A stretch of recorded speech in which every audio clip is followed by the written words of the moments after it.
This private board will and already has served as a log of past events for future selves to record and a guide of future events for past selves to follow.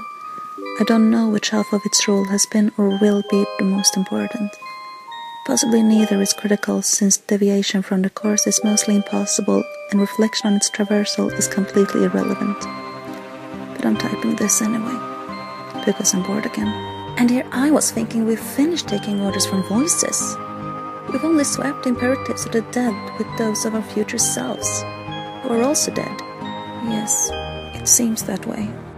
Oh well, it was an enjoyable reprieve from fatalism while it lasted. I nearly managed to savor it. I think we should refrain from dialogue in this memo, without resorting to bannings or absurd exchanges of self-repudiation. Yeah, I agree. I just thought I'd interject that and go. Okay. We will and have already amassed an army to confront the Black King. An army consisting of our alternate future selves. Each one rerouted from a doomed offshoot of the Alpha timeline. Each given another chance at constructive influence over the ultimate outcome. By the way, if you didn't know already, our future self returning to the past from a doomed timeline will always be slated for imminent destruction herself. It's one of the rules. An unfortunate reality is, this will and has already been a mass suicide mission. Or it would be, and already would have been, if we all weren't already dead. Mobilizing ourselves in such numbers would be required to neutralize the King's psychic attacks. It would take our combined concentration to dampen the abilities he inherited from Gulab, without the cumulative effort of our doomed reserves. Without the heightened mental and physical endurance of our robotic vessels. Without the untimely demise we all shared before this began. Victory would not be possible. He would kill us all with one dreadful sound. I don't know if it was just bad luck, or an extension of the curse Karkid insists he brought upon us, that led to incidental and fortuitous prototyping of Feferi's powerful luces, without which the battle will oppose little challenge.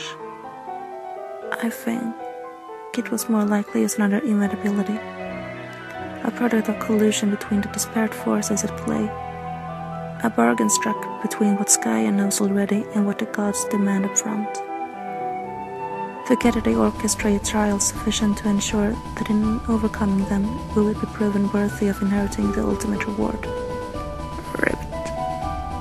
Oops. And so it will be, and so it has been already, that while distracted by the combined efforts of our doomed legion, the king would be aggressed by the others, and even though each would be well prepared, perched on the highest rungs of their echo ladders, equipped with the best weaponry Christ could build, versed in the deadliest frameout his spoon-dollars could buy, even though the meteors from the king's own reckoning would be turned against him. And even with one impossibly lucky roll of the dice at the final moment, we would only narrowly succeed. But ultimately, we would prove our worth. And the reward would be within our reach. But only momentarily. Before we would be able to claim it, we would be interrupted by something which would be ushered into our session by a rift in paradox space. A rift which we will determine will be opened by 4 members of a fledgling species, who will be playing in another session of the same game that we will and have already played. Their rift will lead to the great undoing, without necessarily causing it. Not directly. Such rifts are themselves supposedly benign, useful even. They are catalogued phenomena within the game itself, with the provided means of creating them, and a wide range of scenarios for which it might be prudent to do so. The Insisphere locals have more formal terms for them. They typically refer to such a rift as a scratch. The direct effects of a scratch are limited to the session invoking it. We would not experience or observe those effects from our session, but we would experience the consequences, in the form of that which prevented us from claiming our reward. he whose hand would be forced by the scratch to emerge from hiding. But there would be no adequate way to prepare, even with all the foresight at our disposal, for a foe more powerful than the king we will and have already defeated, for a demon who is indestructible, omnipotent, and enraged. While the rest of the party would abscond, our duplicates would buy us time. They would all be killed. Again. All except for me. This is just as well, I suppose. What would we even do with all those copies anyway?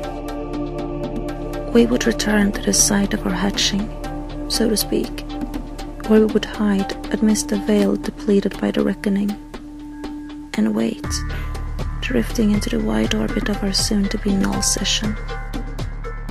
Banished from the universe we left behind.